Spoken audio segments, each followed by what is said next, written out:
दंगा नहीं हुआ है। दंगाई या तो यूपी छोड़ चुके हैं या राम नाम सुनते हैं कि यात्रा यूपी के दंगा नहीं होगा। कोई बेटी और बहन की सुरक्षा में सेव नहीं करता है,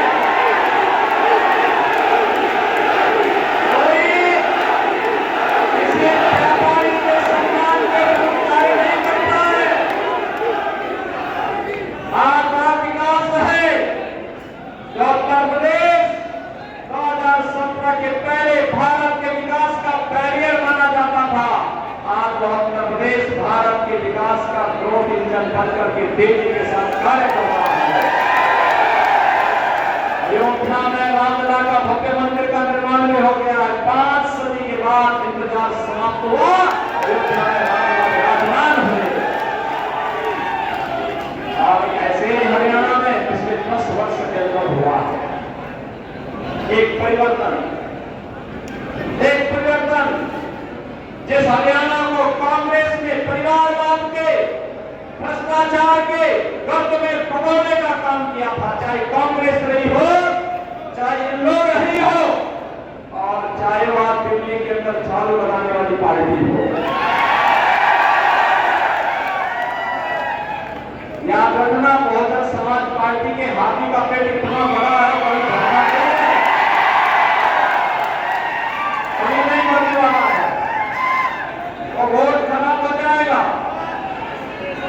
याद रखना, और मैं यही कहने के लिए आज आपके पास आया हूं, कोई ऐसी गलती मत कर देना कि जो आपस में कटे। याद रखना, कटे तो कटे,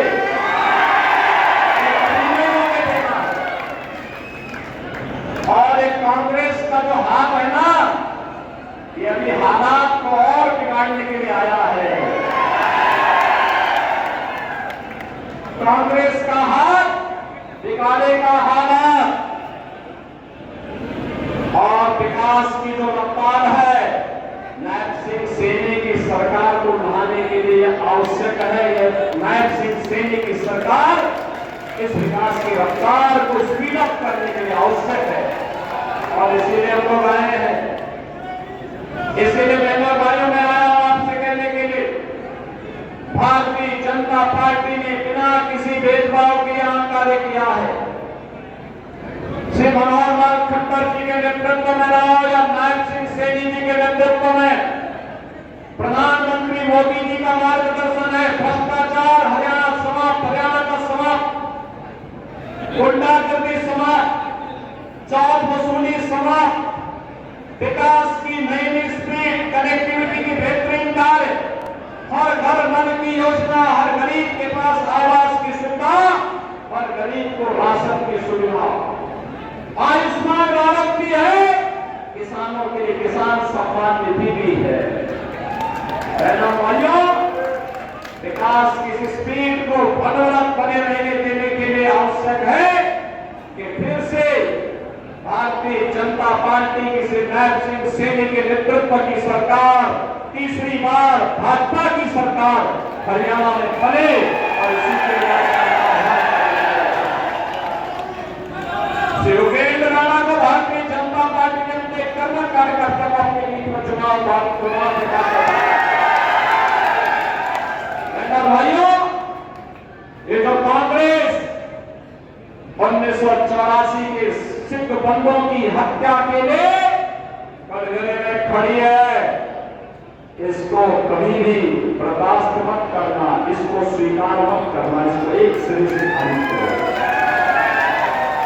अंतिम श्वास मिल रही है, अपनी ऑक्सीजन दोगे तो इसका विष वेग फिर तेजी के साथ फैल करके देश के अंदर दंगे करवाएगा, लूटपाट कराएगा, कश्मीर में सेंध लगाने का कार्य करेगा, सुरक्षा में सेंध लगाने का काम करेगा, अराजकता फैलाने का कार्य करेगा। ये कतई मत होने देगा। कांग्रेस और बहुजन समाज पार्टी या आम आदमी पार्टी, ये तीनों एक ही थैले के चक्रवर्ती हैं। ये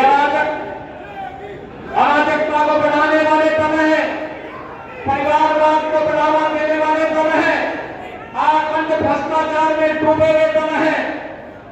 इनका विकास से कोई लेना देना नहीं।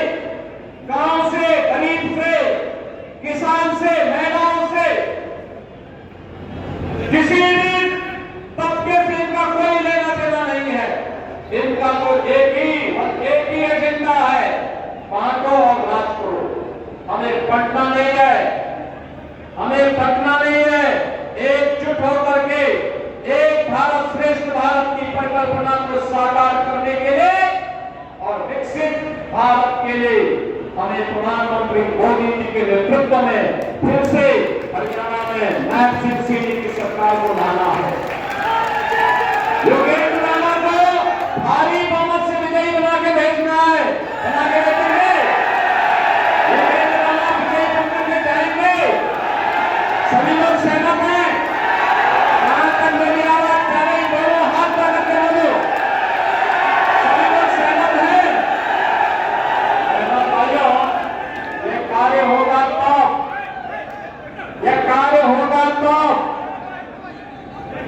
जब आप सभी लोग के अंदर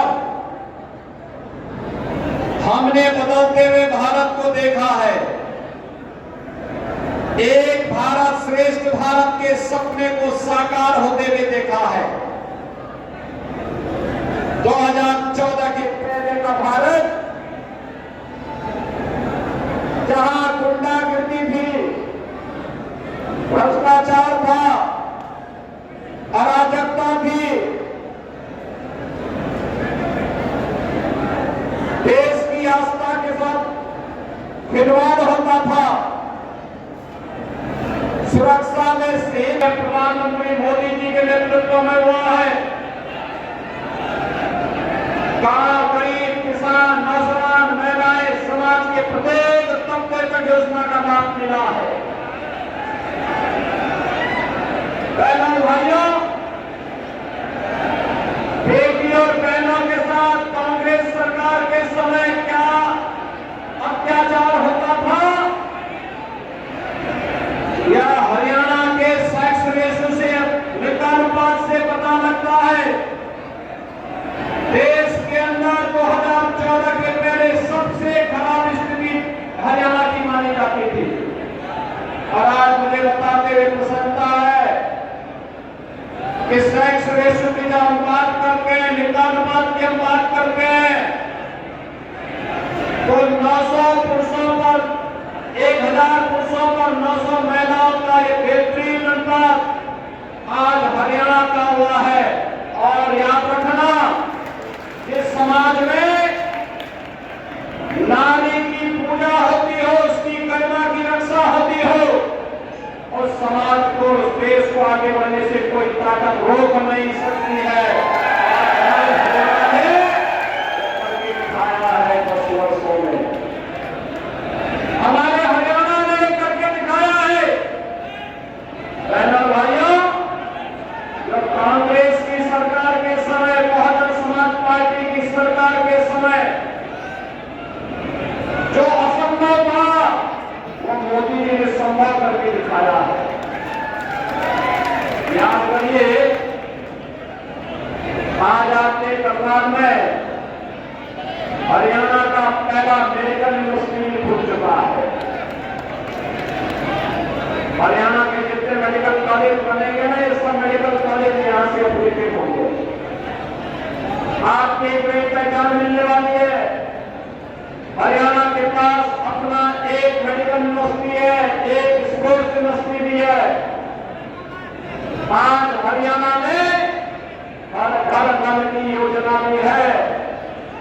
तो हरियाणा आज अराजकता और भ्रष्टाचार का नहीं, परिवारवाद का नहीं, बल्कि विकास का एक नया मॉडल बनकर के उभरा है। ये जवाहर सरकार की ताकत इस रूप में आज हरियाणा में देखने को मिल रही है। बहनों भाइयों, इससे पहले एक सभा में था, और इससे पहले कि जिस सभा में मैं था, वहां पर सभा में जाने के पहले एकदम मंच के पास थोड़ी दूरी पर भारतीय जनता पार्टी के कार्यकर्ताओं ने महाराणा कुंभा की भव्य प्रतिमा पर माल्यार्पण का कार्यक्रम रखा हुआ था।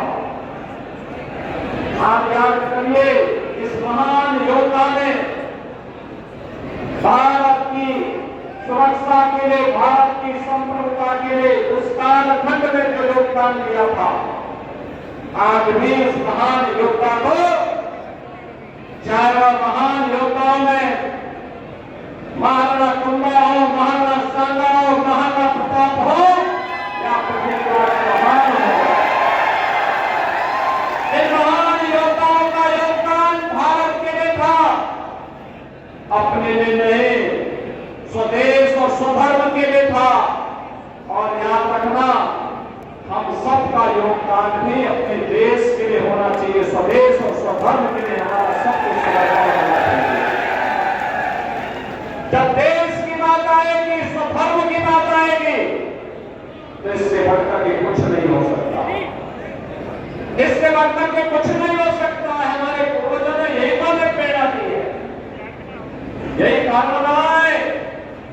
एक विदेशी आक्रांता 500 वर्ष पहले अयोध्या में रामलला के मंदिर को क्षतिग्रस्त करता है, अपवित्र करता है, लेकिन जब देश स्वतंत्र था, हम मानते थे कुछ नहीं हो सकता, तब भी हिंदू लड़ता रहा, लाखों हिंदुओं ने अपनी शहादत दी, लेकिन 1947 में देश आजाद होता है। बहनों और भाइयों, स्वतंत्र भारत में कांग्रेस का दफा की पहला कार्यकर्ता अयोध्या में रामलला के भव्य मंदिर के निर्माण का मार्ग प्रशस्त करता, कांग्रेस ने नहीं किया, क्योंकि कांग्रेस को भारत की आस्था का नहीं, अपने वोट बैंक की चिंता थी। उन्हें सत्ता चाहिए थी, देश की कीमत पर सत्ता। याद करिए, पाकिस्तान में ननकाना साहिब कॉरिडोर बनाने के लिए कांग्रेस ने रोड़े अटकाने का कार्य किए थे। आज भी ननकाना साहब में वहां पर जब गुरु गोविंद सिंह जी महाराज की प्रकाश पर्व आता है, वहां पे हरि कीर्तन नहीं करने दिया जाता है, रोका जाता है। कांग्रेस का इतिहास तो कत्लेआम का रहा है। 1984 में सिख बंधुओं के साथ क्या किया था, और अभी राहुल गांधी क्या बोल रहे थे विदेश में जाकर, सिखों को गाली दे रहे थे, भारत का अपमान कर रहे थे, भारत की संवैधानिक संस्थाओं पर उंगली उठाने का कार्य कर रहे थे। जो कांग्रेस